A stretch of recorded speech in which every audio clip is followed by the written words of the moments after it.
Hey everybody, figure I have a little bit of time. I'm going to go ahead and make that modification to the Esbit stove video. Hopefully this will be one of a few videos today. I have some things come up. So again, this is the pocket stove. This is the one I have the most experience with.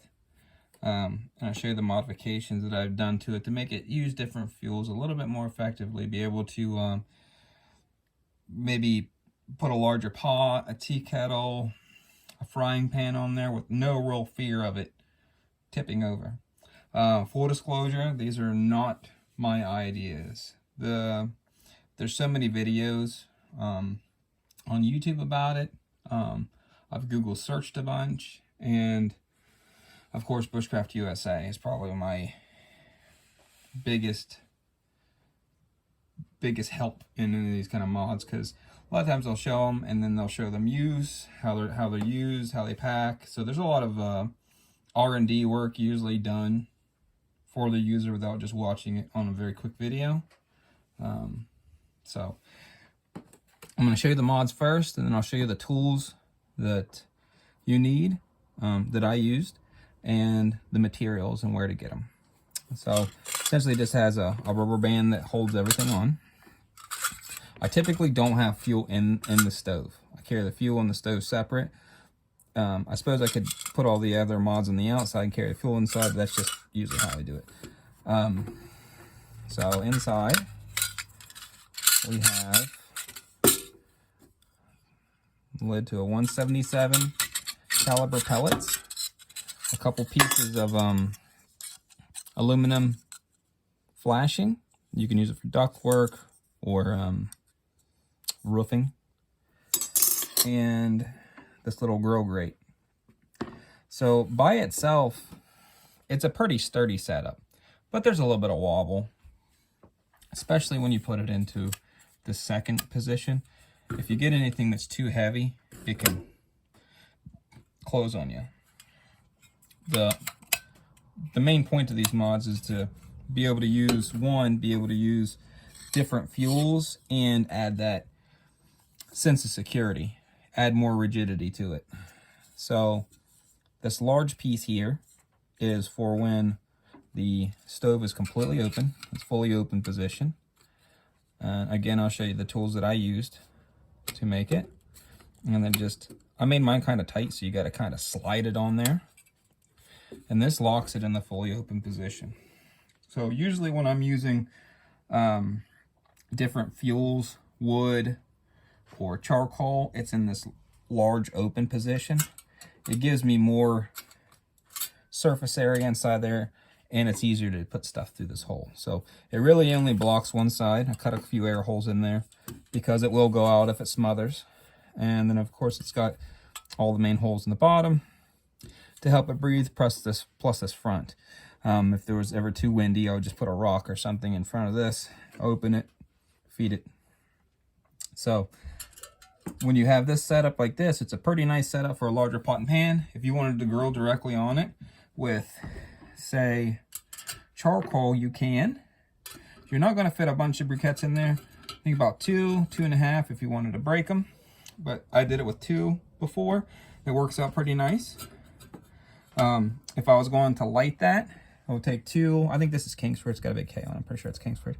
You could just take your cotton ball, fluff it out like so, put your stuff inside, maybe some shavings, something like that, and use a match or a lighter this is my pretend lighter, to light that, and that'll get it to where it'll start going. And then you could always just feed it in there. It does work, and it doesn't smother out. The very first time I made these modified sides, they didn't have these air holes, and it caused it to smother the fire, and it went out. So that's for that type of setup. If I wanted to use a small cup, because I feel like it funnels the heat up a little bit better, I made this one here. Just kind of slide it in, make sure the corners are in, and then just lock it down like so. And that puts it in the locked position. Now it's very rigid. if you go pressing on it now, you feel like you'll bend the stove. So it's extremely more rigid. This is what I prefer for smaller cups and smaller cook pots and stuff like that. I feel like it kind of shields the wind a little bit, and then the way that these sides are shaped, it kind of funnels the heat up. And again, they have an air hole to make sure it's still working.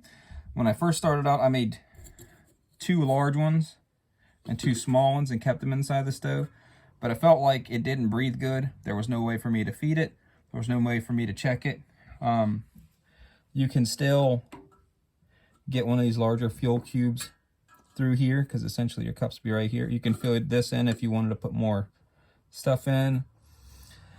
For the alcohol or the hand sanitizer, the gel, you're probably going to have to just pick the pot up.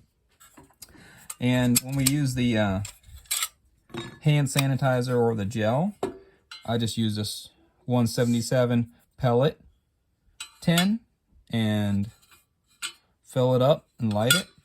And you can do all these other modifications too. Put the side pieces up and then light it. So right there we have hexamine, gel, and or alcohol. You could probably find a small alcohol burner in there, but I don't know of one. I think Trail Designs has one, but I haven't messed with it, so I can't really tell you if it works or not. If they're cheap, I'll probably pick one up, and then I'll just add even more. Because right now you just have to dump the alcohol in there. It's not the safest thing in the world because it could tip. But essentially this is what my setup is. A quick tip, if you have, this is my UST hexamine. It's more square, where the Esbit tablets and the Expedition Research tablets are more like a rectangular prism, 3-dimensional. They're taller. If you have issues lighting this, typically what I do is, if I feel like I'm burning my fingers, this fuel isn't bad. You can light this and have time to set it. It doesn't engulf in flames and like want to burn your skin off, kind of like alcohol does. If you light it, you probably have 15, 20, 30, 45 seconds to set it in here before the flame creeps to your finger. Like, it really takes a long time. But if you're having a lot of trouble, I'll move the corner over to the hole right here, and then you could hold your tablet on top of your stove like so with your pretend lighter and light that very corner, let the flames go up, and instead of just getting the very corner of it, it kind of lights this entire corner, which is pretty helpful. If you have the more rectangular Esbit or hexamine, you can set it tall like so, and then press on it, and then light it. And that'll light this entire side right here, which makes it a lot easier to light when you have that much surface area. That's all you're really doing, increasing surface area. These will light if you scratch them and then hit them with your ferro rod. In their solid compressed form, they don't light real well, but you can actually scratch up a little bit and get it to light that way. And say this is a kind of a quick video.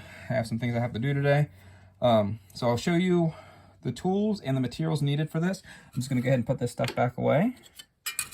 And say it just fits down inside there. When you use this and get it, or you make some, make sure to burn it outside the first couple times, because there is kind of a coating that's on this aluminum.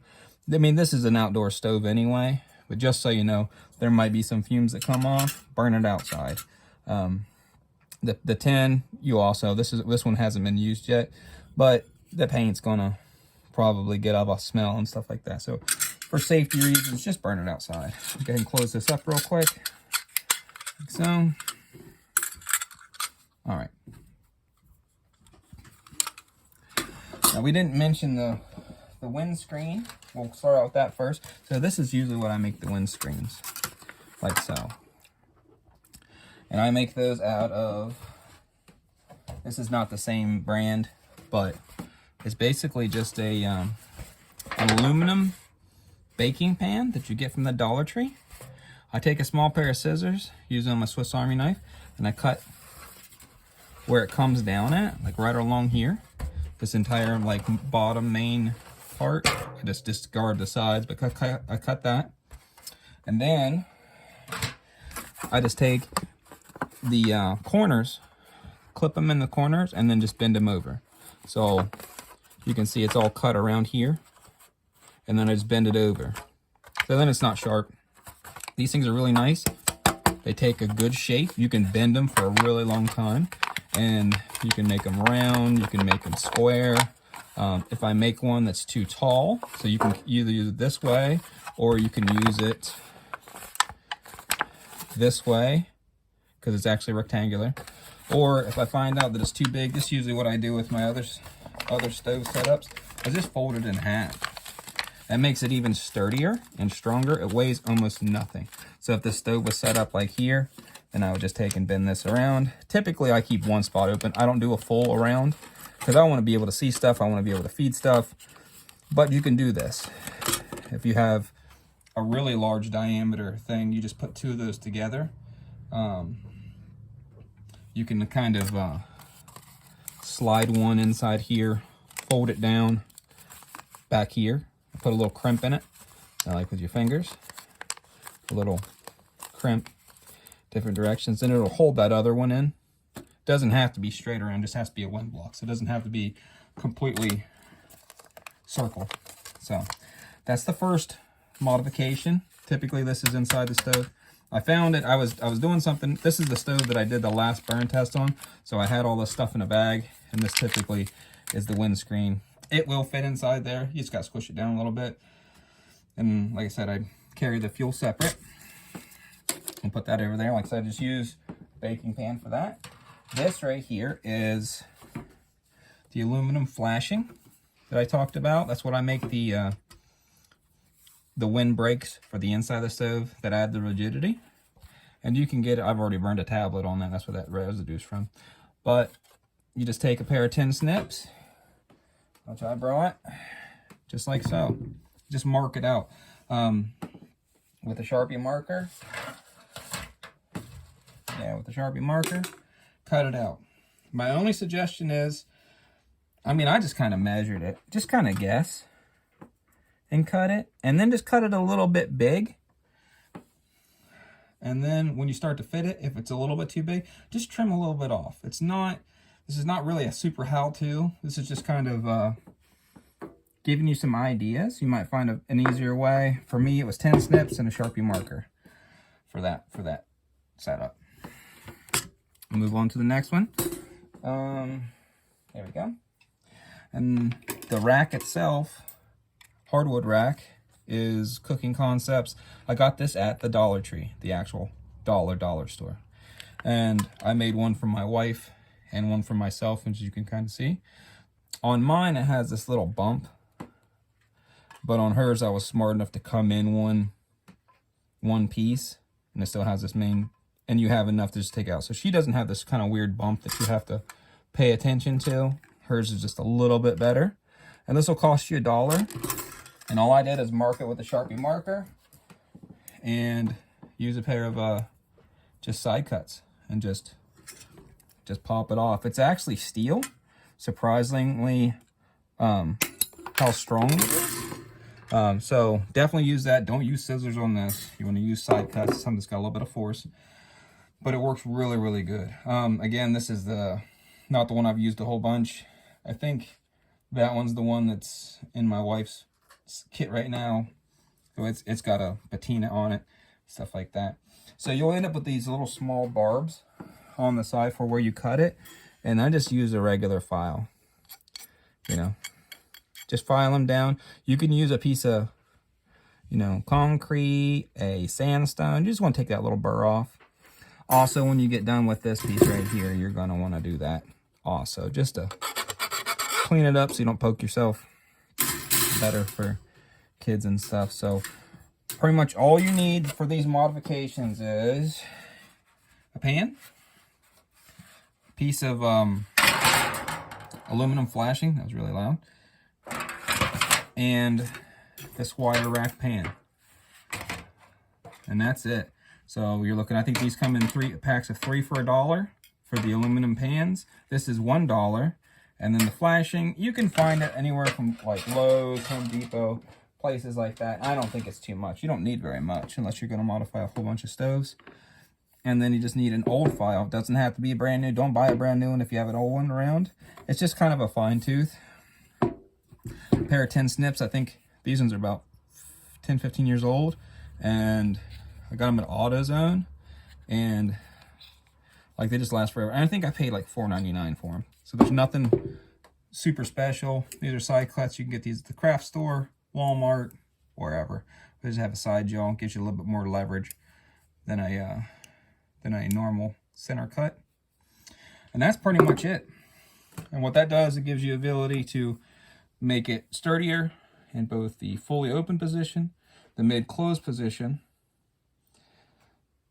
Plus it adds a windbreak, similar to this, but it adds a little bit better windbreak because it's adding resistance also. And then with these mods, you can use your normal hexamine, you could use your charcoal, use sticks. With the 10, you could use gel fuel, hand sanitizer. I'll look into those trail designs. If so, I'll let you guys know how that works out. But if it's the trail design alcohol stove works, we're going to add that to this kit also. Still try to fit everything inside. That's probably going to conclude this video. Planning on putting a couple videos up today, hopefully if I get time. I had some issues with my car, so if I don't get that done, that's probably why. But I've got my shipment from Expedition Research, and we're going to kind of rifle through. I got the mega pack. Kind of talk about what's in the mega pack, what you get for the amount, and really good customer service. I will talk about in that different video. Also, we're going to do the test with the Expedition Research, maybe a head-to-head comparison between it and Esbit. See which one comes out. I'm going to use the same pots, same amount of water, same stoves, just try to mirror both of them and see which one perform. I think they're going to be on par with the Esbit tablets, but they're going to be a little bit cheaper because you can find them in the state. The packaging is already better. We'll go through that in a different one. Anyway, thanks guys. Have a great Sunday.